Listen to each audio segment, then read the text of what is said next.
Astaghfirullah.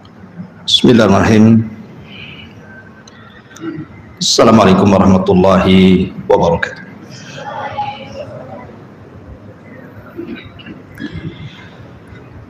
Alhamdulillah wassalatu wassalamu ala rasulillah wa ala alihi wa sahbihi wa mawalah wa la hawla wa la quwata illa billahi wa ba'd. Baik, kita lanjutkan kajian kita, masih membahas tafsir dari surah Al-Baqarah. A'udzu billahi minasyaitonir rajim. Bismillahirrahmanirrahim. Qul in kanat lakumud darul akhiratu indallahi khalisatan min dunin nas fatamannawul mauta in kuntum shadiqin wa la yatamannawnahu abadan bima qaddamat aydihim wallahu alimun bidzalimin. Wa la tajidannahum akhrasan nasi ala hayatin wa minal ladzina asyraku yawaddu ahaduhum law yu'ammaru alfa sanatin wa ma huwa bimuzahzihi minal adzabi an yu'ammar wallahu basirun bima ya'malun. Katakanlah wahai Muhammad kepada siapa? Kepada orang-orang Yahudi, jika negeri akhirat di sisi Allah khusus untuk kalian saja, bukan untuk orang lain, maka mintalah kematian jika kalian orang-orang yang benar. Tetapi mereka tidak akan menginginkan kematian itu, karena dosa-dosa yang telah dilakukan tangan-tangan mereka, dan Allah Maha mengetahui orang-orang zalim. Dan sungguh wahai Muhammad, engkau akan mendapati mereka orang-orang Yahudi itu manusia paling tamak akan kehidupan dunia ini, bahkan lebih tamak dibandingkan orang-orang musyrik sendiri. Masing-masing dari mereka ingin diberikan umur 1000 tahun, padahal umur panjang itu tidak akan menjauhkan mereka dari azab Allah Subhanahu wa ta'ala, dan Allah Maha melihat apa yang mereka kerjakan. Baik, ayat ini menjelaskan kepada kita tentang sifat-sifat orang-orang Yahudi, di mana orang-orang Yahudi mengklaim sejak zaman dulu sampai hari ini bahwa mereka adalah orang-orang pilihan Allah.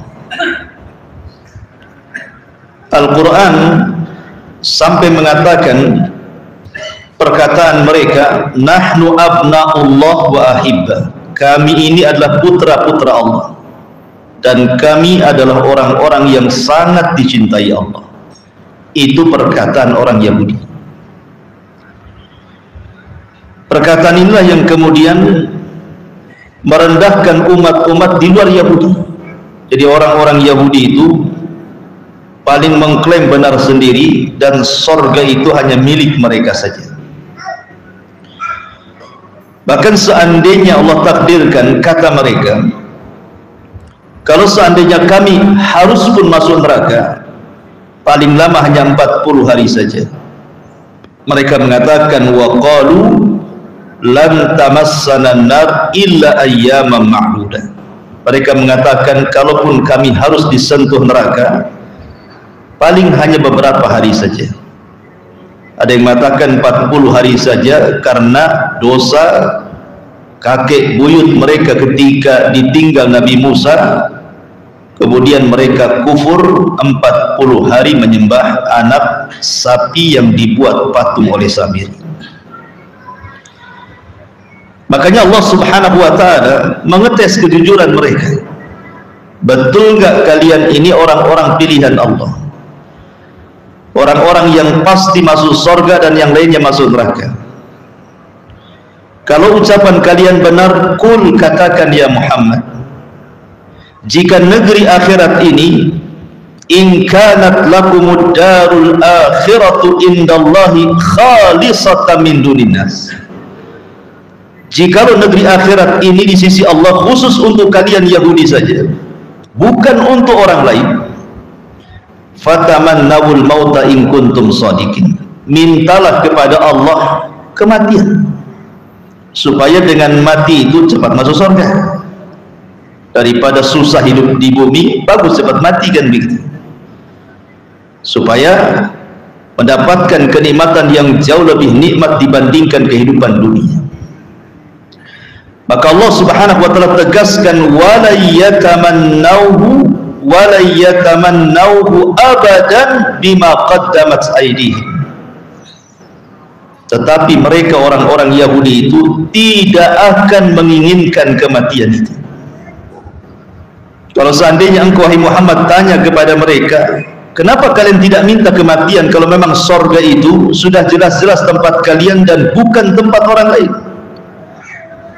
Maka pasti mereka akan menolak itu. Walan yatamannawhu abada. Mereka tidak akan menginginkan kematian itu. Kenapa? Bima qaddamat aydihim. Karena mereka tahu bahwa mereka memiliki dosa yang dilakukan tangan-tangan mereka. Wallahu alimun bil zalimin. Dan Allah Subhanahu wa taala Maha tahu terhadap orang-orang zalim. Kemudian Allah Subhanahu wa taala berikan alasan kenapa mereka tidak mau berangan-angan kematian, padahal mereka mengklaim surga itu milik mereka. Ini alasannya, wala tajidannahum ahrasan nasi ala hayatin wa minal ladzina asyraku. Dan sungguh engkau akan dapati wahai Muhammad, mereka orang-orang Yahudi itu adalah manusia paling tamak terhadap dunia. Bahkan ketamakan mereka itu melebihi orang-orang musyrik. Lau yu'ammaru alfasanatin yawaddu ahaduhum lau yu'ammaru alfasana. Bahkan salah seorang Yahudi di antara mereka berangan-angan kalau bisa umurnya sampai ke 1000 tahun. Kemudian Allah bantah, wa ma huwa bimuzahzihi minal azab. Padahal umur panjang itu bukan berarti mereka dijauhkan dari azab. Tidak. Wallahu alimun bima ya'malun. Allah Maha mengetahui apa yang mereka lakukan. Ma'asyiral muslimin yang dimuliakan Allah Subhanahu wa taala. Dari 3 ayat ini banyak pelajaran yang kita bisa petik. Karena Nabi SAW bersabda, la tattabi'anna sunana man kana qablakum shibran bi shibrin wa dhira'an bi dhira'in. Sungguh kalian wahai kaum muslimin akan mengikuti tata cara umat sebelum kalian, sejengkal demi sejengkal, sehasta demi sehasta, hatta law dakhalu juhra dhabbin la dakhaltum. Sekiranya mereka masuk ke lubang biawak padang pasir sekalipun, kalian akan ikut di belakangnya. Artinya di sini ada beberapa watak-watak Yahudi, sifat-sifat buruk Yahudi itu kemudian diwariskan kepada kaum muslimin. Apa itu?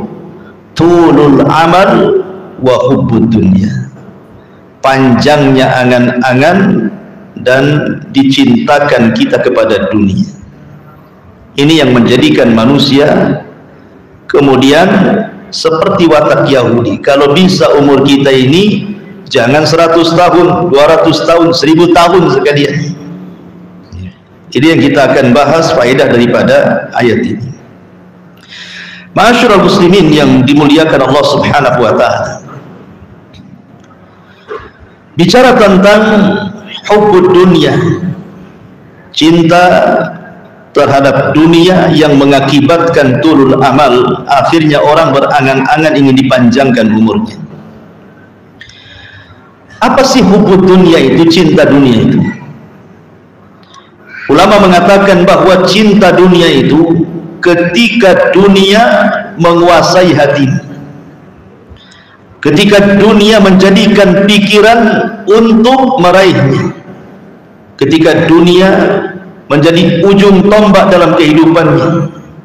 Dia tidak beramal kecuali karena dunia, tidak berpikir kecuali untuk memikirkan dunia, tidak semangat kecuali untuk dunia, tidak bahagia kecuali mendapatkan dunia, tidak sedih ketika dunia hilang di tangannya, dan begitu seterusnya. Intinya bahwa ketika dunia menguasai seseorang, berarti dia cinta kepada dunia. Karena logikanya begini, terkadang ada orang yang ingin mencari harta banyak-banyak, tujuannya ingin menguasai harta. Itu pada awalnya orang yang mencari harta itu terpikir untuk menguasai harta. Kalau dia orang baik, dia sudah berpikir dia ingin sumbang pesantren, dia ingin sumbang masjid, dia ingin sumbang panti asuhan, dia ingin berbuat baik, sedekah, zakat, dan begitu seterusnya. Itu pada awalnya. Tapi kalau seandainya dunia itu sudah diraihnya, ikhwan, justru angan-angan itu terbalik. Dunia pula yang kemudian menguasai dia. Ketika dunia menguasai dia, inilah yang disebutkan dalam hadis Nabi SAW, ta'isa abdu dinar wa ta'isa abdu dirham. Celaka hamba-hamba dinar dan celaka hamba-hamba dirham, hamba rupiah, hamba dolar, hamba ringgit, dan begitu seterusnya. Kenapa kemudian dalam Islam hubbud dunya ini sangat dicela? Karena banyak madaratnya. Yang pertama, hubbud dunya min asbab al-wuqufil ma'asi. Kebanyakan orang cinta dunia itu menyebabkan orang mudah terjerumus kepada kemaksiatan kepada Allah Azza wa Jalla. Umumnya seperti itu. Karena biasanya kalau orang mengejar dunia, persis seperti sabda Nabi SAW, sayati alaikum zaman la yubalil mar'u bima akhadal man. Akan datang zamannya, ikhwan, manusia tidak akan peduli ketika dia mencari harta, apakah yang dicarinya halal ataukah yang dicarinya haram. Inilah yang kemudian menjadikan bahwa hubbud dunia itu membuka pintu kemaksiatan kepada Allah Azza wa Jalla. Tidak peduli dia. Bahkan ulama juga mengatakan hubbud dunya min asbabil adawati bainan nas. Cinta dunia itu menyebabkan permusuhan di antara manusia. Tak jarang kita dapati anak bermusuhan dengan orang tuanya gara-gara dunia, saudara bermusuhan dengan saudaranya gara-gara dunia, gara-gara waris atau yang semacamnya, dan begitu seterusnya. Terjadinya pembunuhan itu juga gara-gara dunia. Hasad, kedengkian muncul itu gara-gara dunia. Makanya kemudian di sini hubbud dunia itu di antara sebab-sebab al-adawah, terjadinya permusuhan di antara manusia. Bahkan yumazzikul usratul wahid, bisa merusak satu keluarga. Betapa banyak istri meminta cerai gara-gara apa? Hubbud dunia. Gara-gara suaminya tidak kerja, minta cerai dia. Ada uang, abang saya. Tak ada uang, ku tendang, katakan gitu ya bahasanya. Artinya bahwa terkadang gara-gara dunia ini keluarga bisa pecah. Ketika satu keluarga dia sudah diberikan kekayaan, kemudian ada keluarganya minta bantuan. Oke lah, satu kali dikasih, dua kali dikasih, tiga kali malas dia ngasih. Akhirnya handphonenya di silent, berakhir dengan pemblokiran. Ah, malas gitu. Kenapa? Si pinjam duit terus. Jadi akhirnya kemudian keluarga hancur gara-gara dunia. Kemudian juga tasabaqun nas alal hayat. Terkadang orang gara-gara dunia itu memperlambat-lambat tobat. Kapan tobat? Insya Allah nanti. nantilah ada waktunya. Kapan nanti? Loh, lama ditanya lagi, belum tobat juga. Nanti masih lama katanya. Jadi ada orang yang kemudian ketika cintanya kepada dunia itu, dia akan memperlambat tobat. Susah untuk tobat itu. Karena orang kalau sudah sibukkan dunia, ikhwatul fiddin, yang tadinya rajin salat mulai jarang-jarang diakhiri dengan meninggalkannya. Yang tadinya rajin hadir di majelis taklim kemudian mulai jarang-jarang, akhirnya hilang, kemudian futur. Begitu ikhwan. Yang tadinya murah senyum, ketika kemudian hubbud dunia, dunia sudah di tangannya, senyum pun susah, bakhil dia. Jangankan uang, senyum aja dia bakhil. Begitulah orang-orang yang cinta dunia, susah untuk memperlombat tobatnya. Bahkan lebih daripada itu, hilang qanaahnya. Hilang qanaahnya. Qanaah itu artinya ridha dengan pemberian Allah. Maunya itu terus bertambah dan banyak. Persis seperti firman Allah Subhanahu wa taala, jama'a malahu wa 'addadah yahsabu anna malahu akhladah. Kalau harta sudah dihitung-hitung, biasanya dalam pikirannya kapan bertambah dan kapan bertambah. Kemudian dia menyangka dia akan dikekalkan di dalamnya. Bahkan yang lebih parah, ketika dia sudah lambat bertobat, biasanya juga dia lambat untuk melakukan ketaatan. Salatnya akhirnya sering masbuk, sopnya paling belakang. Kadang-kadang sholat sendiri, kadang-kadang sholat di tokonya, kadang-kadang sholatnya kayak ayam matuk dikasih beras gitu, cepat sekali. Karena bagi dia waktu itu berharga. Dia tidak memandang sholat, dia mandangnya fulus saja dalam otaknya. Ma'asyiral muslimin yang dimuliakan Allah Azza wa Jalla, padahal Al-Imam Al-Ghazali rahimahullahu ta'ala mengatakan, kata Imam Al-Ghazali rahimahullahu ta'ala, bahwa ada dua penyakit yang dua penyakit ini menghancurkan kehidupan orang-orang saleh. Orang-orang saleh bisa hancur dengan dua penyakit ini, apalagi orang toleh. Orang soleh aja bisa hancur. Apa itu? Tulul amal. Pertama, panjang angan-angan. Yang kedua, hubbud dunia. Dalam perkataannya yang lain, hubbud dunia wal jahl.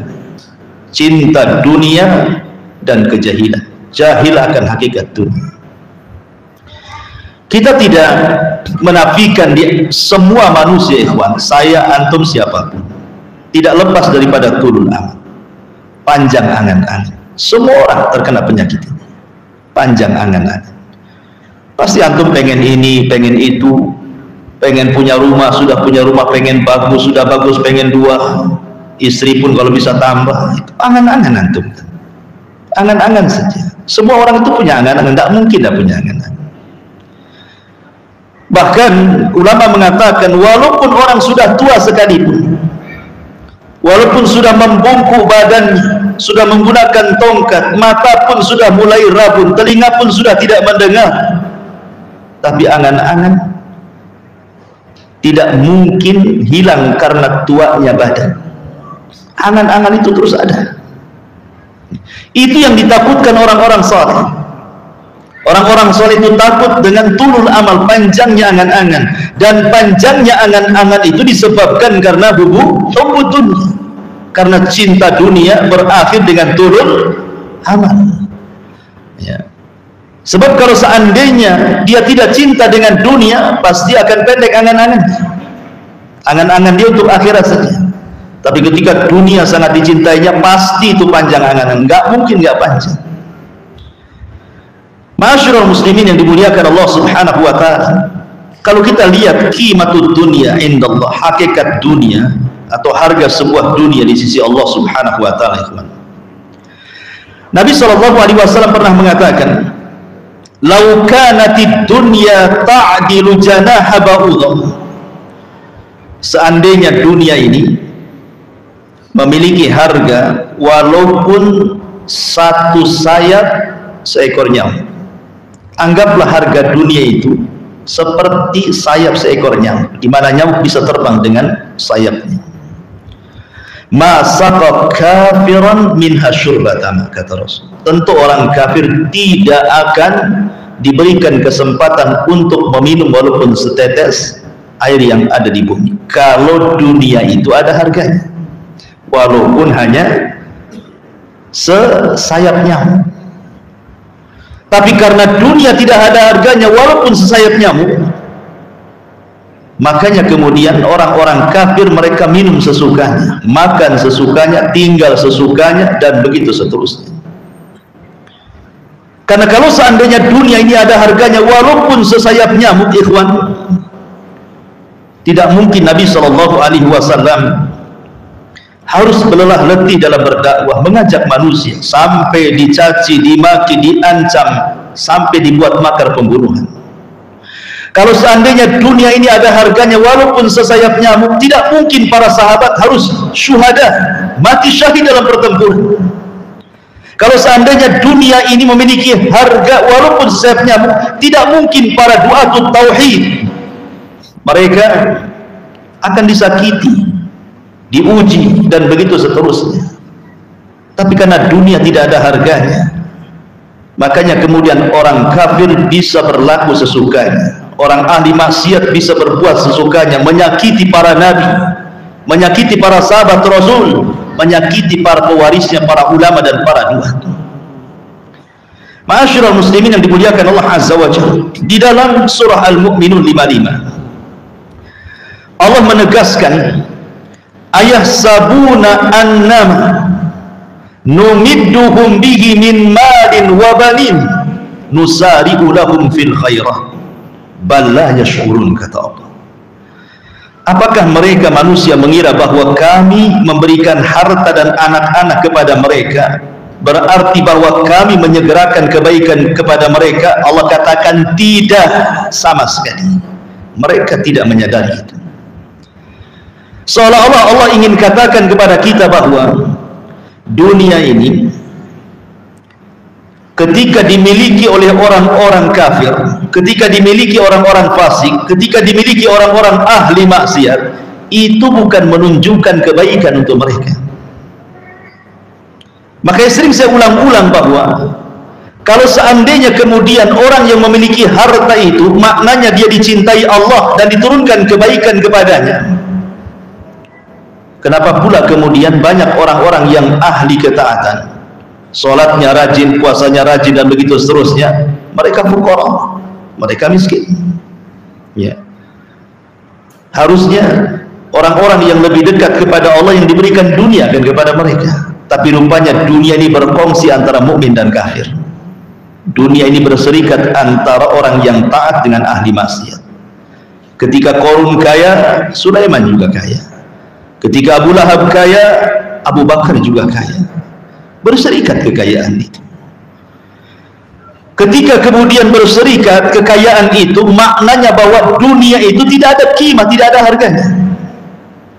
Makanya Nabi SAW mengatakan, innallaha yu'ti dunya ala man yuhib wa ma la yuhib. Allah itu ketika memberikan dunia, maka Allah berikan kepada yang dicintainya dan kepada orang yang tidak dicintainya. Beda dengan iman, tidak diberikan kecuali orang yang dicintai. Inilah menunjukkan hakikat dunia. Ma'asyiral muslimin yang dimuliakan Allah Azza wa Jalla, sebutkan dalam hadis Abi Hurairah radhiyallahu anhu, la yazalu qalbul kabiri syabban fi sanataini, akan senantiasa hati orang yang sudah tua itu merasa muda. Ada orang-orang tua hatinya itu merasa muda, namanya tua-tua keladi, makin tua makin jadi. Jadi kata Nabi SAW, senantiasa hati orang yang sudah tua renta merasa menjadi anak muda dalam hatinya pada dua perkara: hubbud dunya wa tulul amal, cinta dunia dan panjangnya angan-angan. Makanya antum akan dapati di masyarakat, bahkan saya pernah dapati Dan pernah, dan bukan hanya satu dua, banyak sekali orang-orang yang Allah subhanahu wa ta'ala anugerahkan kepadanya rizki yang luas, mudah untuk membuka usaha, usianya sudah tua, sudah di atas 60 pun dia mungkin pengusaha. Harusnya usia-usia seperti ini kan istirahat, sebab kalau seandainya dia pensiun tidak bekerja, cukup memakan dari uang bisnis yang sudah berjalan itu saja, tidak habis dimakan 7 turunan.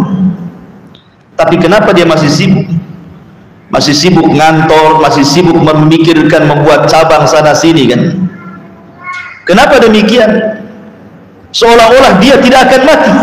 Itulah yang dikatakan Nabi SAW di sini, bahwa ada orang-orang tua itu berhati anak muda pada 2 perkara: hubbud dunya, karena cinta kepada dunia, dan panjangnya angan-angan.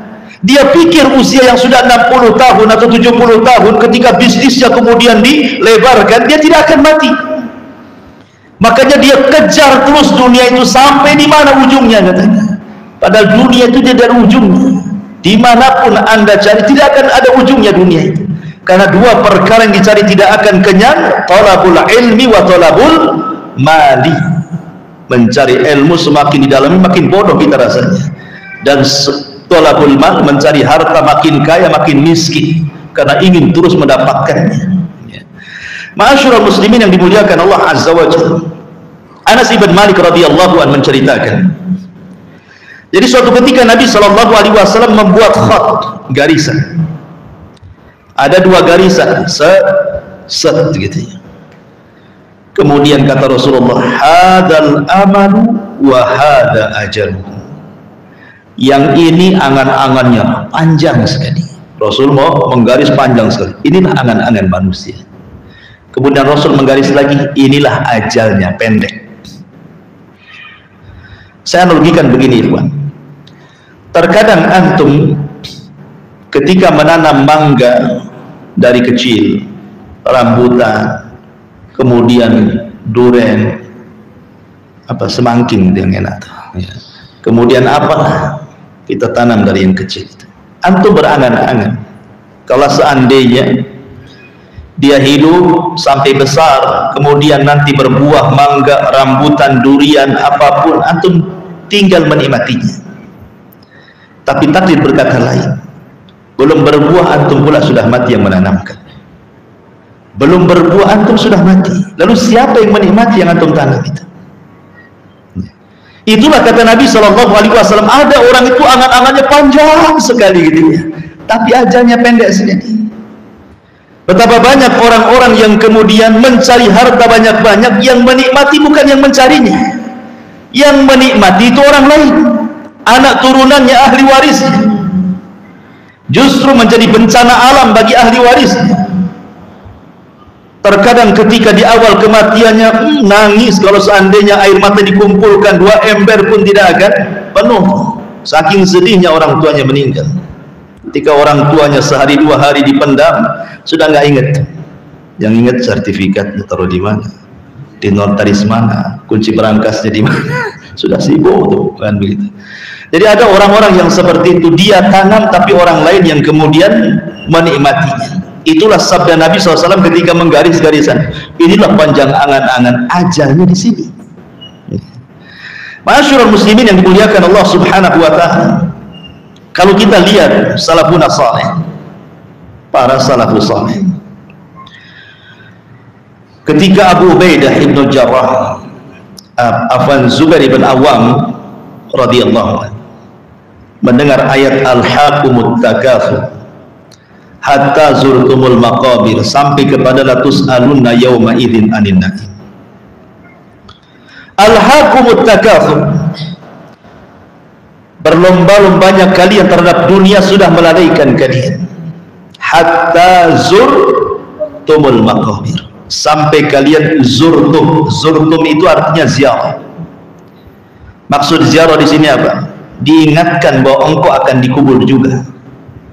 Makanya ketika kita berziarah kubur apa? Di antara salamnya, assalamualaikum ya ahlal kubur, keselamatan bagi kalian penduduk kubur, wa inna insyaallah bikumu lahikun, kami pun akan menyusul kalian. Artinya bahwa ayat ini mengingatkan bahwa jangan sampai melalaikan kalian, berlomba-lombanya kalian terhadap dunia, karena kalian akan mengunjungi kuburan dan kalian akan dipendam di situ. Kalla saufa ta'lamun. Kalla ini kalimatul jazm. Sekali-kali jangan seperti itu. Sudah berhenti. Yang melalaikan kepada dunia, melalaikan akhirat dari dunia itu stop sampai di sini. Itu maksudnya. Kalla itu artinya. Karena kalian akan mengetahui apa? Hakikat dunia. Kemudian Allah takkid lagi, summa kalla saufa ta'lam. Kemudian kalian sungguh akan mengetahui, bukan hanya ilmu tetapi juga dengan keyakinan. Summa latus'alun, apa namanya? Kalla law ta'lamuna ilmal yakin. Sampai di sini titik, karena kalimatnya kalimat baru. Seolah-olah ingin dikatakan bahwa apakah nunggu kalian mati, masuk kuburan, kemudian kalian baru ingat bahwa dulu ketika berlomba-lomba itu telah melalaikan dari ibadah? Jangan seperti itu. Itu maksudnya. Karena kalian akan diperlihatkan neraka jahim. Kemudian di ujung ayat mengatakan, dan kalian akan ditanya terhadap nikmat yang Allah anugerahkan kepada kalian. Zubair ibn Awam radhiyallahu anhu ketika mendengar ayat ini datang kepada Rasul. Rasul, bukankah kami na'kulul aswadan, hanya memakan kurma kering dan air putih saja? Apakah kurma kering dan air putih juga akan ditanya? Kata Zubair itu. Kata Nabi SAW, ya, semua akan ditanya. Bukan hanya itu saja, semua nikmat akan ditanya. Semua nikmat akan ditanya. Artinya bahwa perkataan Zubair ibn Awam radhiyallahu an tersirat kepada kita bahwa kita ini bukan hanya hidup di dunia saja, tapi ada kehidupan yang lain yang untuk mempertanggungjawabkan semua perbuatan kita. Makanya kemudian Sa'id ibn Amir Az-Zahid, Sa'id ibn Amir, orang yang luar biasa.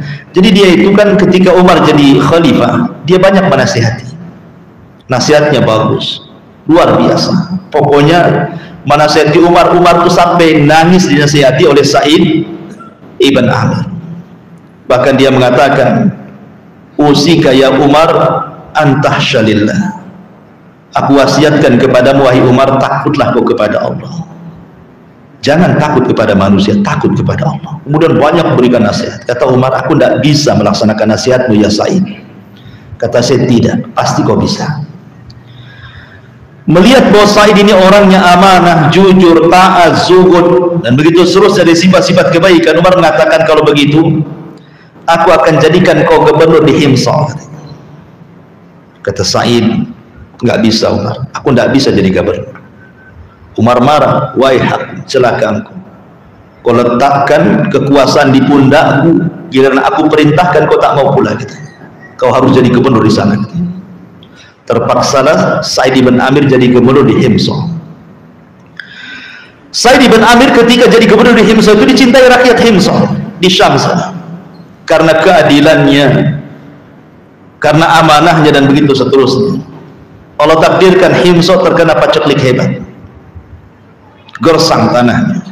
Mulailah kemudian orang kelaparan, ekonomi turun. Akhirnya kemudian orang-orang Himsa pun datang ke Madinah melaporkan kondisi Himsa kepada Amirul Mukminin radhiyallahu anhu. Boleh jadi Amirul Mukminin bisa memberi bantuan untuk memulihkan ekonomi yang ada di Himsa sana. Maka Umar mengatakan, kalau begitu catat semua fuqara, nama-nama fuqara yang ada di Himsa, kemudian serahkan kepadaku. Berapa banyak fuqara yang ada di sana? Kemudian orang ini pulang, kemudian setelah 1 tahun balik lagi, kemudian mencatat para fuqara yang ada di Himsa. Mulailah dibaca oleh Umar bin Khattab radhiyallahu anhu. Ketika dibaca 1 si fulan, 2 si fulan, 3 si fulan, rupanya ada nama gubernur di sini, Sa'id ibn Amir. Kata Umar, ini siapa ini?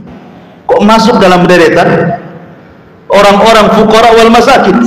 Padahal gubernurnya ini. Dikiranya Umar, oh boleh jadi mungkin kesamaan nama tetapi bukan orang, bukan kesamaan orang, ini mungkin kesamaan nama saja. Tapi Umar mengatakan, siapa Sa'id di sini? Maka orang ini mengatakan, dia Sa'id ibn Amir, gubernur kami wahai Amirul Mukminin. Fabaka. Umar pun menangis. Kok ada seorang gubernur masuk pula dalam catatan dari orang-orang fakir?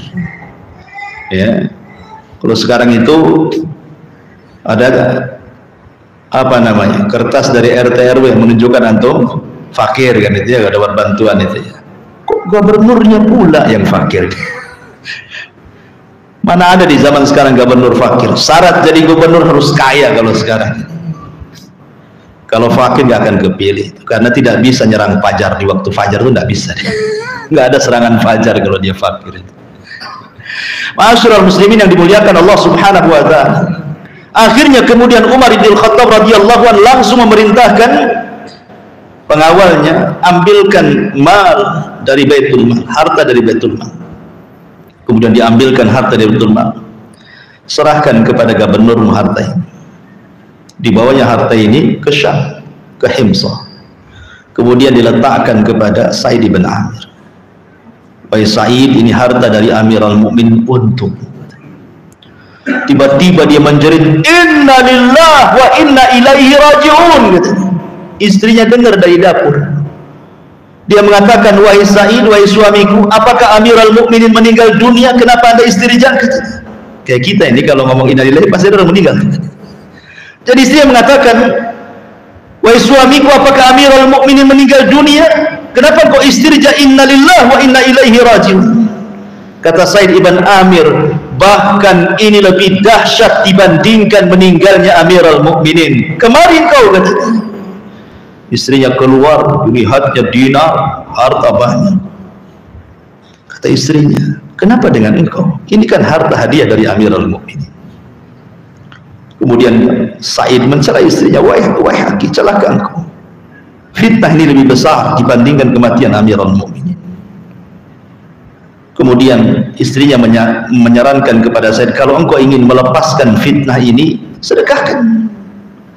Akhirnya Sa'id bin Amir menyedekahkan semua dananir, dinar itu kepada fuqara wal masakin. Tidak ada satupun dinar yang diambil. Kalau seandainya antum mendapatkan harta seperti ini, istri antum tidak mungkin nyarankan diinfakkan. Kira-kira diinfakkan kata istri antum, alhamdulillah bang, ini rumah belum selesai cicilan, lunas lari ini gitu. Ya. Tetangga tengok mobil bagus, kita pun bisa beli katanya, dan begitu seterusnya. Itu kalau istri antum. Ya. Antum lebih parah lagi, nggak kasih tahu istri antum untuk kawin, diam. Baik, ma'asyiral muslimin yang dimuliakan, itulah para sahabat Nabi, memotong kecintaan kepada dunia dengan cara seperti itu. Salafun saleh luar biasa. Ma'asyiral muslimin yang dimuliakan Allah Subhanahu wa taala, perhatikan beberapa ucapan para sahabat. Abdullah ibn Mas'ud radhiyallahu anhu mengatakan, la yatulanna 'alaikumul amad wa la yulhiyannakum al-amalu fa inna kullama huwa atin qarib. Janganlah kalian memperpanjang angan-angan kalian, dan jangan pula angan-angan kalian melalaikan kalian, karena sesungguhnya sesuatu yang kalian tunggu, maksudnya kematian, itu sudah dekat kepada kalian. Bahkan Salman Al-Farisi radhiyallahu anhu mengatakan, salasun a'jabatni hatta adhakatni. 3 perkara yang menakjubkan diriku sehingga membuat aku tertawa, kata Salman Al-Farisi.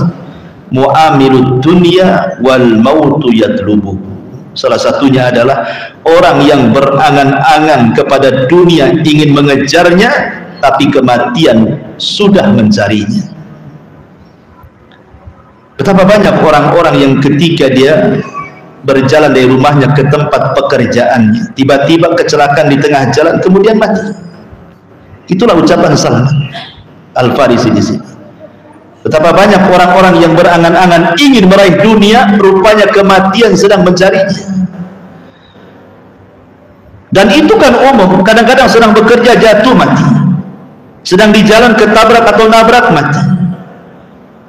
Begitulah Salman Al-Farisi radhiyallahu anhu mengungkapkan bahwa muamilud dunia, orang yang berangan-angan dunia itu tidak sadar bahwa kematian sedang mencarinya.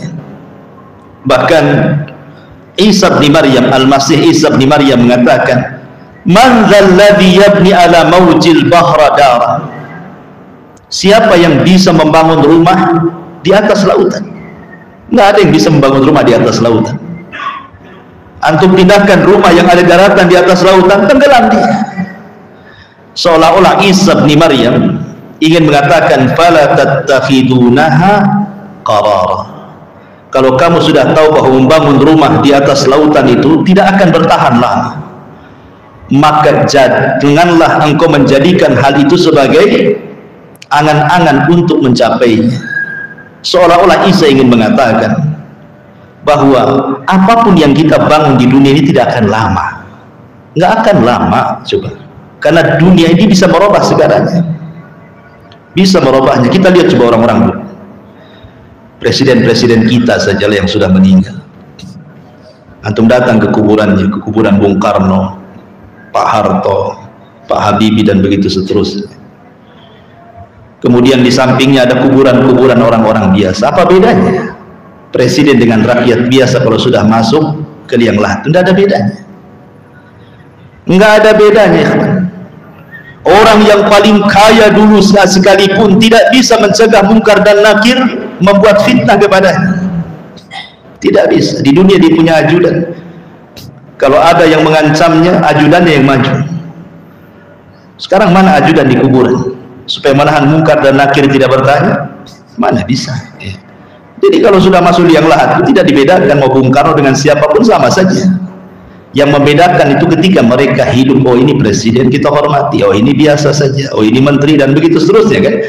Tapi kalau sudah masuk liang lahat, coba kita diamkan di atas kuburan, jangan dikuburkan 1 tahun saja, kira-kira jadi apa tuh? Sudah nggak ada, tinggal tulang-tulangnya saja kan begitu. Mana orang-orang yang dulu dibangga-banggakan itu? Dari sini menunjukkan ma'asyiral muslimin yang dimuliakan Allah Azza wa Jalla. Itulah perkataan Isa bin Maryam, jangan jadikan tujuan, karena tujuan itu tidak lama di dunia. Bahkan dikatakan kepada Muhammad ibn Wasi', kaifa tajiduka, saat dia jalan-jalan kematiannya, ditanya, apa yang kau rasakan? Alim, seorang ulama, Muhammad ibn Wasi', dia mengatakan, qasirul ajali tawilul amali musiul amali, katanya. Pendeknya ajalku, panjangnya angan-anganku, buruknya amalanku. Ini seorang ulama yang ngomong begini. Harusnya ini dikatakan oleh kita saat detik wafatnya, kan? Tapi begitulah ulama takutnya kepada akhirat, karena merasa kalau bisa usianya itu dipanjangkan untuk beramal. Sebagaimana Rasul mengatakan, khairukum man tala umruhu wa hasuna amaluhu wa syarrukum man tala umruhu wa sa'a amaluhu. Sebaik-baik kalian yang dipanjangkan umurnya dan baik amalannya, tapi seburuk-buruk kalian yang dipanjangkan umurnya tetapi jelek amalannya. Lalu apa yang harus kita lakukan supaya kita tidak panjang angan-angan, tidak terlampau cinta dunia? Ikhwan, Islam tidak melarang antum kaya. Bukan berarti ketika Islam mencela hubud dunia tidak boleh kaya, tidak. Yang dilarang itu kalau dunia dimasukkan ke dalam hati itu saja sebenarnya. Tapi kalau dunia hanya diletakkan di tangan, tidak ada masalah. Seolah-olah dunia itu hanya ketika datang sebatas di tangan, ketika pergi hanya pergi dari tangan saja. Itu tidak ada masalah. Itu namanya zuhud. Ini suara apa? Suara azan. Sedikit saja ya. Jadi yang pertama, singkat, jalan keluarnya adalah hendaklah seseorang mengetahui bahwa dunia itu bukan tujuan. An ya'rifa anna dunya laysat hiyal hadaf. Satu. Yang kedua, annal insan al-aqil an yatadzakkar al-maut ad-daim. Orang yang berakal kalau bisa terus ingat kematian. Kemudian yang ketiga, an yusahhiha nadaratahu ila dunia, benarkan pandangan kita kepada dunia. bahwa dunia ini hanya sebatas kita hidup, tetapi akhirat itu perjalanan yang panjang. Kemudian yang keempat, biasakan ziarah kubur. Ziarah kubur. Jangan ketika ada orang mati ke kuburan sambil ziarah kubur, tidak. Menyengajakan diri ziarah kubur untuk melembutkan hati dan mengingat kematian. Kemudian juga yang kelima, la tu'alliq qalbaka bima huwa wa zail. Jangan digantungkan hati kepada perkara yang jelas-jelas pendek. Dunia ini pendek, jangan digantungkan kepada yang pendek. Gantungkanlah kepada perkara yang lama, maksudnya surga. Kemudian yang nomor 6, i'tabir watta'ib bi sur'ati mururil ayyami wasyuhuri wal a'wam. Cobalah ambil pelajaran dari cepatnya hari berlalu, berganti minggu, minggu pergi, gantilah bulan. Bulan entah kemana, sudah ganti pula tahun. Dulu kita anak-anak, sekarang sudah besar. Sekarang sudah besar, rupanya sudah berumah tangga pula. Sebagian kita mungkin sudah punya cucu. Cobalah ngaca, hitung uban kita berapa di situ. Kalau kehitung, artinya bahwa kita ini ambillah pelajaran dari sisa-sisa umur kita. Sebagaimana dikatakan Fudail ibn Iyad, perbaiki sisa waktumu yang kau jalani sekarang, Allah akan ampuni dosamu yang telah dan yang sekarang kau lakukan. Tetapi kalau engkau buruk melakukan yang sekarang, Allah akan azab dosamu yang telah kau lakukan dan yang sedang kau lakukan, kata Fudail ibn Iyad radhiyallahu anhu. Wallahu a'lam bishawab. Subhanaka wa bihamdika asyhadu an la ilaha illa anta astaghfiruka wa atubu ilaik. Allah taala. Assalamualaikum warahmatullahi wabarakatuh.